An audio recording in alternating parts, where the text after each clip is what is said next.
Chapter 30. And when Rachel saw that she bare Jacob no children, Rachel envied her sister, and said unto Jacob, Give me children, or else I die.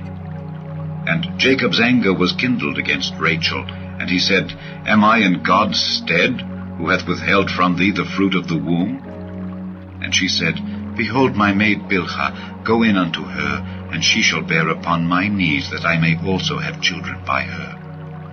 And she gave him Bilhah her handmaid to wife, and Jacob went in unto her. And Bilhah conceived, and bare Jacob a son. And Rachel said, God hath judged me, and hath also heard my voice, and hath given me a son. Therefore called she his name Dan. And Bilhah Rachel's maid conceived again, and bare Jacob a second son. And Rachel said, With great wrestlings have I wrestled with my sister, and I have prevailed. And she called his name Naphtali. When Leah saw that she had left bearing, she took Zilpah her maid, and gave her Jacob to wife.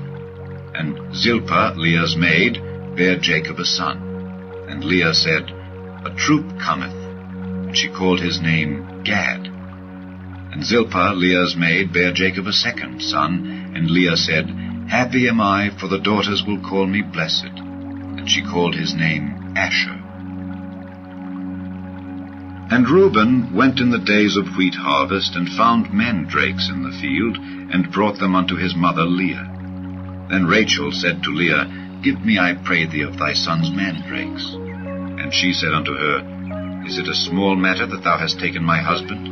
And wouldest thou take away my son's mandrakes also? And Rachel said, Therefore he shall lie with thee tonight for thy son's mandrakes. And Jacob came out of the field in the evening, and Leah went out to meet him, and said, Thou must come in unto me, for surely I have hired thee with my son's mandrakes. And he lay with her that night.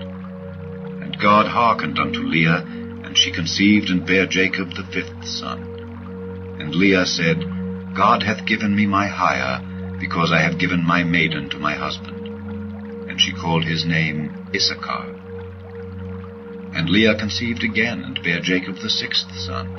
And Leah said, God hath endued me with a good dowry. Now will my husband dwell with me, because I have borne him 6 sons. And she called his name Zebulun. And afterward she bare a daughter, and called her name Dinah.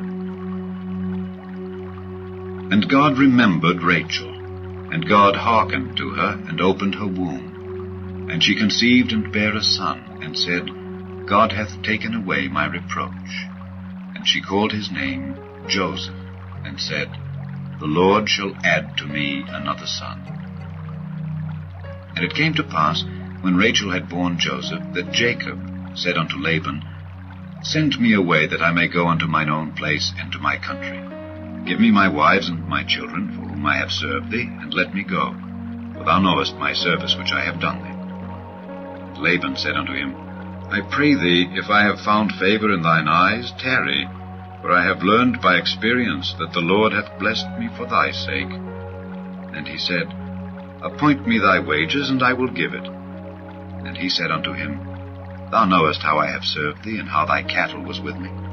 For it was little which thou hadst before I came, and it is now increased unto a multitude. And the Lord hath blessed thee since my coming, and now when shall I provide for mine own house also? And he said, What shall I give thee? And Jacob said, Thou shalt not give me anything. If thou wilt do this thing for me, I will again feed and keep thy flock.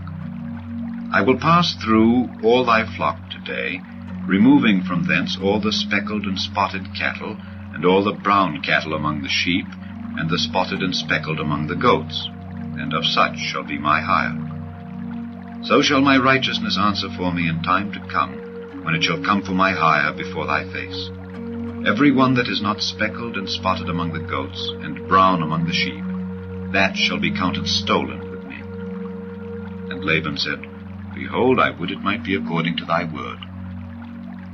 And he removed that day the he-goats that were ring-straked and spotted, and all the she-goats that were speckled and spotted, and every one that had some white in it, and all the brown among the sheep, and gave them into the hand of his sons. And And he set 3 days' journey betwixt himself and Jacob fed the rest of Laban's flocks. And Jacob took him rods of green poplar, and of the hazel and chestnut tree, and pilled white strakes in them, and made the white appear which was in the rods. And he set the rods which he had pilled before the flocks in the gutters and the watering troughs when the flocks came to drink, that they should conceive when they came to drink. And the flocks conceived before the rods, and brought forth cattle ring-straked, speckled, and spotted. And Jacob did separate the lambs, and set the faces of the flocks toward the ring-straked, and all the brown in the flock of Laban. And he put his own flocks by themselves, and put them not unto Laban's cattle. And it came to pass, whensoever the stronger cattle did conceive, that Jacob laid the rods before the eyes of the cattle in the gutters, that they might conceive among the rods. But when the cattle were feeble, he put them not in. So the feebler were Laban's, and the stronger Jacob's. And the man increased exceedingly, and had much cattle, and maidservants, and menservants, and camels, and asses.